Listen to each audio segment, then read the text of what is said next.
The perfect disaster. Weddings are supposed to be perfect. Every little detail, meticulously planned. From the color of the flowers to the way the napkins are folded, every piece must fall into place like a well-orchestrated symphony. And for a while, it seemed that Daniel and Samantha's wedding was exactly that. The grand hall was bathed in golden light, reflecting off the chandeliers that hung from the high ceiling. The scent of fresh roses filled the air as guests, dressed in their finest attire, whispered excitedly among themselves. The bride, Samantha, stood radiant in her lace-trimmed wedding gown, her hands clutching a bouquet of soft white peonies. Daniel, in a tailored black tuxedo, shifted nervously beside her, adjusting his cufflinks for the 5th time. The priest stood at the altar, a warm smile on his face, ready to officiate the union. Everything was perfect. Until it wasn't. An unexpected guest. No one had noticed the fluffy intruder at first. Oliver, Samantha's majestic, orange Maine Coon cat, had been part of her life long before she met Daniel. With a coat as thick as a lion's mane and a personality to match, Oliver was not just a pet. He was a king in his own right. He walked through Samantha's life as if he owned it. And as far as Oliver was concerned, he did. Unfortunately for Daniel, Oliver had never been particularly fond of him. So when the grand wedding was announced, Oliver had been noticeably unimpressed. The house had been in chaos for weeks, strangers coming in and out, new furniture arriving, his usual sunbathing spots disrupted. And now, the final insult. The humans were throwing a massive party, and he wasn't even invited. Or so they thought. Somehow, in the flurry of last-minute preparations, Oliver had slipped into the venue unnoticed. Perhaps he had hidden under one of the long tablecloths, or maybe he had been carried in unknowingly among the wedding gifts. However he had done it, one thing was certain. Oliver had a plan, and he made his move just as the guests turned their attention toward the grand wedding cake. A cake catastrophe. It was a magnificent cake, 5 towering tiers of vanilla sponge, covered in flawless white buttercream, and decorated with delicate sugar flowers. It was a masterpiece, and Oliver was about to destroy it. With the stealth of a seasoned hunter, he leaped onto the table. His claws sank into the top tier, sending a spray of frosting into the air. Gasps filled the room as the once perfect cake tilted dangerously to one side, wobbling on its base. For a moment, time stood still. Then, crash! The entire cake collapsed, sending chunks of sponge and frosting flying in all directions. The guests screamed. The bride covered her mouth in shock. The groom stood frozen, his hands clenched at his sides. And there, standing triumphantly atop the ruins of what was once a wedding cake, was Oliver. His tail flicked with satisfaction, his fur dusted with crumbs. The hall fell into a stunned silence. Then, as if the situation couldn't get any stranger, Oliver did something no one expected. He turned, his green eyes wide, his ears flattened, and let out a deep warning hiss. But he wasn't hissing at the guests. He was staring at something beyond them, near the table filled with wedding gifts. And that was when the real chaos began. The gift that shouldn't be opened. For a moment, no one moved. The grand wedding hall, once filled with laughter and soft music, had plunged into an eerie silence. All eyes were fixed on the massive orange cat, still standing defiantly atop the ruins of the wedding cake, his green eyes locked onto something across the room. His fur stood on end, his tail fluffed like a feather duster, and a deep guttural hiss escaped from his throat. At first, people thought Oliver was just reveling in his destruction, perhaps enjoying the attention he had stolen from the bride and groom. But as the seconds stretched on, and his hissing grew louder, the guests started shifting uncomfortably. This wasn't the usual kind of cat mischief. Something had caught Oliver's attention. And it wasn't good. A cat's intuition. Samantha, still recovering from the loss of her wedding cake, rubbed her temples and let out a breath. Oliver, get down from there, right now. Oliver ignored her. Daniel, on the other hand, had finally had enough. This cat had made his life difficult from the moment he stepped into it. But this, ruining their wedding, was the last straw. He marched toward the cake table, determined to scoop up the fluffy troublemaker and remove him from the venue for good. But as soon as he reached out, Oliver's hiss turned into a full-blown growl, his sharp claws unsheathing in warning. The guests gasped. "Whoa," Daniel muttered, taking a step back. "I think he's lost his mind." "He's not angry at you," came a quiet voice from the crowd. Everyone turned. It was Samantha's grandmother, a frail but sharp-eyed woman who had been watching the scene unfold from the corner of the room. She stepped forward, her gaze shifting from Oliver to the long banquet table, where all the wedding gifts were stacked in perfect, glittering rows. "He's warning us," she murmured. The murmurs among the guests grew louder as they turned their attention toward the gift table. That's when Oliver jumped. The box no one claimed. Like a streak of orange lightning, Oliver launched himself from the destroyed cake, landed on the floor, and sprinted toward the wedding gifts. The guests barely had time to react before he leaped onto the table, knocking over cards, ribbons, and neatly wrapped presents in his wake. Then he stopped. His claws dug into a single small box, one that had been tucked away toward the back, barely noticeable among the lavishly wrapped gifts. This box was different. Unlike the others, which were wrapped in fine paper and decorated with gold ribbons, this one was plain, wrapped in dull, aging brown paper, the corners worn and frayed. There was no card attached, no sender's name. It looked old, too old to be among the brand-new gifts meant for the couple. Oliver let out a deep, vibrating growl and started clawing at it. The tension in the room thickened. Daniel, confused and now more irritated than ever, pushed forward. "Seriously. First, the cake, now the gifts." He sighed. "Someone just take that thing away from him." Samantha frowned. Something felt off. "Wait," she said, her voice firmer this time. "Where did that box come from?" She turned to the crowd. "Who brought it?" Silence. The guests exchanged uneasy glances, whispering to one another. No one claimed it. Daniel, now growing uneasy himself, carefully reached for the box. "Well, I guess we should see what's inside." Before he could touch it, Oliver let out a loud, almost human-like wail and swiped at Daniel's hand. Daniel yanked his arm back, staring at the cat in disbelief. "What the hell, Oliver?" The priest, who had been watching quietly from the front of the room, finally spoke. "Perhaps," he said slowly, stepping forward, "we should not open it." The way he said it sent a small shiver through the guests. Something buried in the past. Samantha's grandmother, who had been standing quietly until now, suddenly gasped. "I know that box," she whispered. Samantha's heart skipped a beat. "What do you mean?" The old woman's wrinkled hands trembled slightly as she stepped closer, staring at the package as if it were something from a nightmare. "I've seen it before," she said, "many years ago." The guests leaned in, their curiosity now mixed with a touch of fear. She swallowed hard before continuing. "When I was a little girl, my mother used to tell me stories about our family history. There was a story about an old wedding gift, one that should never have been given. A gift that was wrapped in plain brown paper, just like this one. And those who opened it," she hesitated, her voice barely above a whisper, "they regretted it." The hall fell into silence. Daniel let out a nervous laugh, trying to shake the growing unease.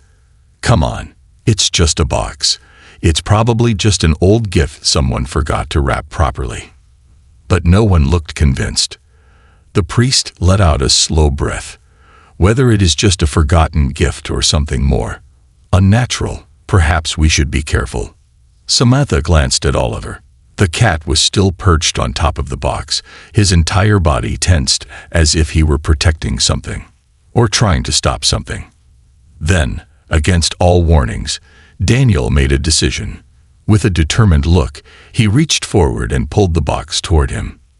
The moment he touched it, Oliver let out the loudest, most gut-wrenching yowl any of them had ever heard. And then, the lights flickered. A gust of wind, cold and unnatural, swept through the hall, even though all the doors and windows were closed. The priest gasped and immediately reached for the cross around his neck. "Dear God," he whispered. The guests screamed as the chandeliers swayed, the room growing eerily colder. Samantha's grandmother clutched her chest. "Don't open it," she cried. But it was too late. Daniel tore away the paper. The lid lifted with an unsettling creak. And inside, there was no jewelry, no forgotten wedding present, no old trinket. Inside was something wrapped in aged, yellowed cloth. Something small, something watching. A doll, with glassy eyes that gleamed in the dimming light, eyes that moved. The priest's face turned pale. "The Lord help us," he murmured. And Oliver, who had fought so hard to stop them, let out a low, unearthly growl, as if he knew, as if he had been the only one who knew. They had just made a terrible mistake. The eyes that watched. For a moment, there was nothing but silence.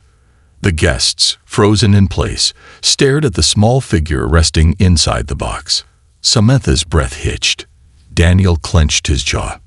Even Oliver, the fearless feline who had caused this entire ordeal, stood unnervingly still, his green eyes locked onto the object inside. The doll. It was small, no larger than a child's toy, wrapped in aged, yellowed cloth. Its porcelain face was cracked in places, the once rosy cheeks now faded with time. But it was the eyes that sent a chill down everyone's spine. Glass eyes, cold, unblinking, too lifelike. And worst of all, they seemed to be moving. Not in a way that toys with mechanical parts do. Not like the slow turn of an old music box figurine. No, these eyes followed them. Daniel swallowed hard, holding the box at arm's length. "Okay, what kind of sick joke is this?" His voice was firm, but there was a slight tremor beneath the surface. No one answered. The guests remained rooted to their spots, too afraid to move, too terrified to speak. Then, without warning, Oliver hissed, a sharp, violent sound that sent a ripple of unease through the room. His fur bristled, his back arched high, and his tail fluffed to twice its normal size. And then, the lights flickered again. The gift that was never meant to be given. The priest took a step forward, his hand still clutching the cross around his neck. "Put it down," he said, his voice low but urgent. "Now." Daniel hesitated, glancing at Samantha. "It's just a doll," he tried to reason, but even as he spoke the words, they felt hollow. Samantha's grandmother, her frail hands trembling, finally found her voice. "No," she whispered. "It isn't." The guests turned to her, their fear mirrored in her aged, weary eyes. "I've seen this doll before," she said. "I told you, it was part of a story my mother told me when I was a child. A wedding long ago, a gift that was never meant to be opened." Daniel's grip tightened around the box. "You mean someone put this here on purpose?" The old woman's lips trembled. "Not someone. Something." A shiver passed through the crowd. One of the guests, a young woman standing near the back, laughed nervously. "This is ridiculous," she muttered, though she made no effort to step closer. "It's just an old doll. Maybe some distant relative left it as a weird joke." Oliver let out a low, guttural growl. Samantha's grandmother shook her head. "No," she said softly. "It was locked away for a reason." Samantha frowned. "Locked away?" Her grandmother hesitated, her gaze dropping to the floor. "In our family's attic, there was a story about a doll, hidden away for generations. My mother told me that no matter what happened, we were never to open that old box. We were never to bring it back out into the world." Daniel let out an exasperated sigh. "So let me get this straight," he said. "This thing has been sitting in your family's attic for decades, and now it just magically appears at our wedding." His voice was dripping with disbelief, but the fear in his eyes betrayed him. His bride's hands clenched into fists. "But how did it get here?" she whispered. And then, the priest spoke again. "Something wanted it to be here," he said simply. Another flicker of the lights. The chandeliers above swayed, their crystals casting strange, dancing shadows along the walls. A murmur of panic spread through the guests. Then something happened that turned the unease into terror. The doll moved. Not much, just a small shift, the faintest tilt of its head. But enough. Enough for everyone to see it. Enough to make the room explode into chaos. A room in panic. Screams filled the hall as the guests stumbled back. Some ran for the doors, others whispered frantic prayers under their breath. "Did you see that?" Someone cried. "It just moved." "No." Someone nudged the table. Another voice insisted. But even as they tried to convince themselves that this was some elaborate trick, no one dared to go near the box. And Oliver had had enough. With a feral growl, the massive Maine Coon lunged. In one swift motion, he knocked the box off the table, sending the doll tumbling onto the floor. The moment it hit the ground, a single, piercing creak echoed through the room, as if something inside had shifted. Then the lights went out completely. The room was swallowed by darkness. A heavy silence followed. And then, a sound. Not from the guests, not from the priest, not from Oliver. A whisper. Soft, distant, but unmistakably real. A child's voice. "Why did you bring me back?" Samantha's breath caught in her throat. She squeezed Daniel's hand so tightly that he winced. Who said that?" Someone whispered in the darkness. No one answered. Then, out of the blackness, the priest's voice rang clear. "Everyone, pray." A collective murmur of prayer swept through the crowd. Whispers of Our Father and Hail Mary intertwined with hurried breathing and suppressed sobs. But Oliver wasn't praying. The cat crouched low to the ground, his sharp gaze fixated on something just beyond their sight. His tail twitched, his ears flattened, and then the lights flickered back on. And the doll was gone, a warning left behind. The silence that followed was deafening. The guests, pale-faced and shaken, stared at the empty floor where the doll had been. "No," Samantha's grandmother whispered. "No, no, no." Daniel, despite the fear curling in his stomach, forced himself to take a step forward. He picked up the box, turning it over in his hands. His fingers brushed against something inside. A note, one that hadn't been there before. Trembling, he unfolded the aged paper. The words, written in an old fading script, sent a chill through his entire body. "You should have left me buried." A shudder ran through the room. The priest let out a heavy breath and stepped forward. "This is no joke," he said, his voice calm but firm. "Whatever this is, it does not belong here." Samantha turned to her grandmother, her voice shaking. "What do we do?" Her grandmother's face was unreadable. But Oliver had already made up his mind. With slow, deliberate movements, the cat turned toward the door. He walked steadily, tail raised, stopping only once to glance back at the humans behind him. As if to say, "Follow me." Because wherever that doll had gone, it wasn't finished yet. The final blessing. The guests were frozen, their eyes darting between each other, waiting for someone, anyone, to take control of the situation. But no one moved. No one spoke, except for Oliver. The massive Maine Coon turned, his tail flicking, his green eyes sharp with an intensity that none of them had ever seen before. With deliberate steps, he padded toward the large wooden doors of the wedding hall and sat down beside them, staring at the humans expectantly. The priest was the first to understand. He stepped forward, gripping the cross hanging from his neck, and whispered, "The cat knows." Samantha swallowed hard. "Knows what?" The priest glanced at her grandmother. Where it went, chasing the unseen. There was no discussion, no vote, just movement. With hesitant steps, the bride, the groom, The priest and Samantha's grandmother followed Oliver out of the wedding hall.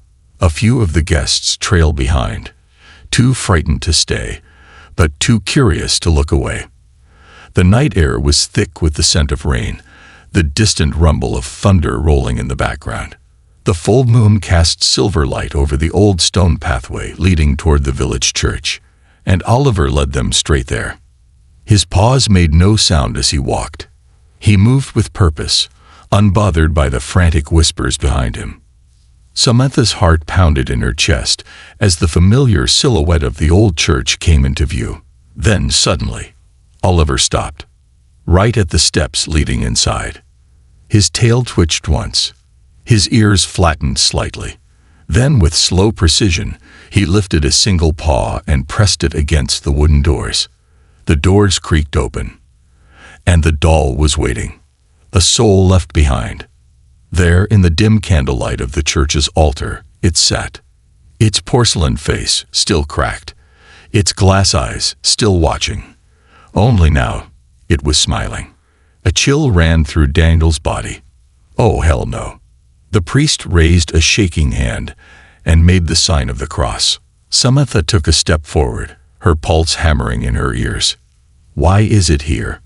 Her grandmother spoke, her voice barely above a whisper. Because this is where it was always meant to be. She turned to the priest. Father, she said softly, this doll was never supposed to be a gift. It was supposed to stay buried. But now that it's here. The priest closed his eyes.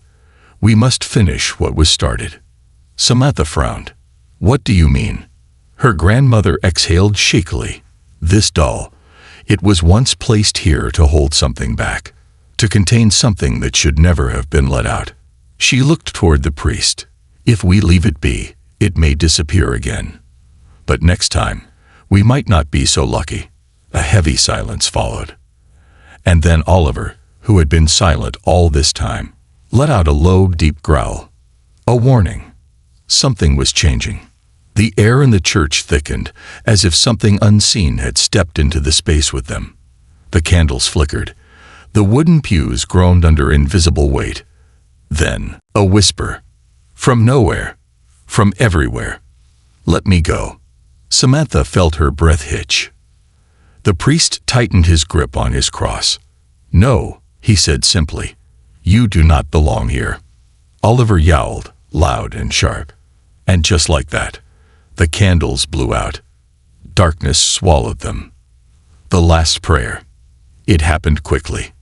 The priest stepped forward, raising his voice in prayer. His words were strong, unwavering. The church walls seemed to vibrate, the very air shifting with the weight of what was happening. Samantha's grandmother knelt, whispering her own prayers. Oliver leaped onto the altar, his massive frame standing protectively between the doll and the humans. His fur bristled, his claws digging into the wood. Daniel, gripping Samantha's hand, felt something inside his chest tighten. He didn't understand the old stories, didn't believe in spirits or cursed objects, but standing there, feeling the heaviness in the air, he knew one thing. They couldn't leave the doll here. And so, as the priest's voice rose in final prayer, Oliver did something remarkable. He let out a long, deep, guttural yowl, so powerful, so unnatural, that the very air seemed to crack. The pressure in the room lifted. The wooden pews stopped groaning. The whispers ceased, and the doll shattered. A final gust of wind swept through the church, rattling the windows, before disappearing altogether. The candles were lit on their own, and the weight, whatever had been lurking in the shadows, was gone. Oliver sat down, licking his paw as if nothing had happened. The priest let out a slow breath. It is finished. A new beginning. The next morning, the wedding continued. Not in the grand hall, where the guests had first gathered. Not with a 5-tiered cake or extravagant decorations, but in the village square, under the soft morning sun, surrounded by people who now understood that some things were more important than perfection. Daniel and Samantha exchanged vows with laughter, with love, with the feeling that they had walked through something unexplainable, and come out the other side stronger. And Oliver. Oliver sat proudly beside them, his fur gleaming in the daylight, his tail flicking lazily as he basked in his new status. Not just as a pet, not just as a troublemaker, but as the cat who had saved their wedding, and perhaps something much, much bigger. This ending ties everything together with mystery, resolution, and a touch of humor. Oliver remains the true hero, while the couple finds meaning in the chaos. This concludes the story. Thank you for watching until the end. I hope you found it enjoyable. If you did, please consider liking the video and sharing it with your friends. Don't forget to subscribe to our channel and activate the notification bell for more captivating stories. Have a great day.